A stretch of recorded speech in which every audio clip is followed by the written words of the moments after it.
നമസ്കാരം, മലയാളി വാർത്തയിലേക്ക് സ്വാഗതം.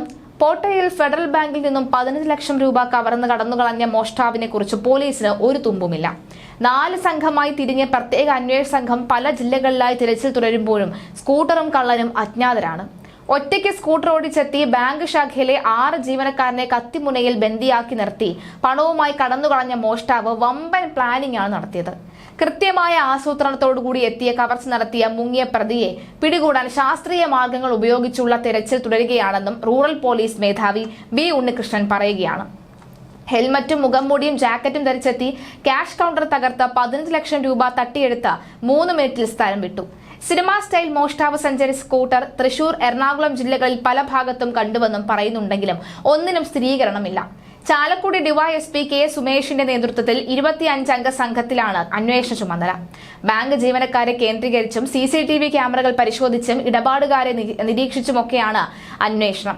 ബാങ്ക് കവർച്ച മാത്രമല്ല, രക്ഷപ്പെടാനുള്ള മാർഗവും മോഷ്ടാവ് ആസൂത്രണം ചെയ്തതിന് സാധ്യത ഏറെയാണ്. രക്ഷപ്പെടാൻ മറ്റാരുടെയെങ്കിലും സഹായം ലഭിച്ചിരിക്കാനും സാധ്യതയുണ്ട്.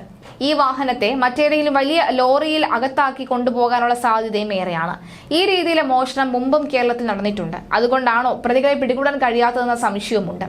ഉച്ചയ്ക്ക് 2:18 കവർച്ച പൂർത്തിയാക്കി മോഷ്ടാവ് പുറത്തിറങ്ങിയെങ്കിലും ബാങ്കിൽ നിന്നും പോലീസ് കൺട്രോൾ റൂമിലേക്ക് വിളിച്ച് വിവരം അറിയിക്കുന്നത് 2:26. എല്ലാ ജീവനക്കാരുടെയും കയ്യിൽ മൊബൈൽ ഫോൺ ഉണ്ടായിട്ടും പോലീസിനെ വിളിക്കാൻ 8 മിനിറ്റ് വൈകിയതെന്തെന്ന സംശയവും അന്വേഷണ പരിധിയിൽ വരുന്നുണ്ട്. തൊട്ടടുത്തുള്ള സ്ഥാപനക്കാരെ പോലും വിവരം അറിയിക്കാതിരുന്നത് എന്തുകൊണ്ട്?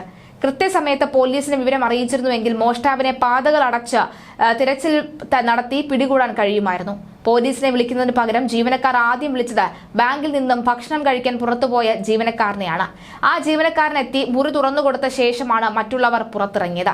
സംഭവ ദിവസം രാത്രി 11 വരെ ബാങ്ക് ജീവനക്കാരെ പുറത്തു പോകാൻ പോലീസ് അനുവദിച്ചിരുന്നില്ല. ഡ്യൂട്ടിയിലുണ്ടായിരുന്ന ജീവനക്കാരിൽ നിന്നും അവധിയിലായിരുന്ന ഒരാളിൽ നിന്നും പലവട്ടം മൊഴിയെടുത്തു. മുഴുവൻ ജീവനക്കാരുടെയും മൊബൈൽ ഫോണുകൾ കസ്റ്റഡിയിലെടുത്തു. സ്കൂട്ടർ തിരിച്ചറിയാനുള്ള ശ്രമം തുടരുകയാണ്. മോഷ്ടാവ് വന്ന ഇനത്തിൽപ്പെട്ട സ്കൂട്ടർ തൃശൂർ ജില്ലയിൽ മാത്രം 10,000 വരും. സ്കൂട്ടർ ഉടമകളുടെ പേരും മറ്റു വിവരങ്ങളും പരിശോധിക്കുകയാണ്. ആളെ തിരിച്ചറിയാൻ ആദ്യം വാഹനം കണ്ടെത്തണം. വാഹനം ഉറപ്പിച്ചാൽ പ്രതിയിലേക്ക് അതിവേഗം എത്താം. എന്നാൽ ഇതിന് പോലീസിന് കഴിയുന്നില്ല. കള്ളന്റെയും വാഹനത്തിന്റെയും CCTV ദൃശ്യങ്ങൾ ലഭിച്ചിട്ടും യാതൊരു തുമ്പും ലഭിച്ചിട്ടില്ല.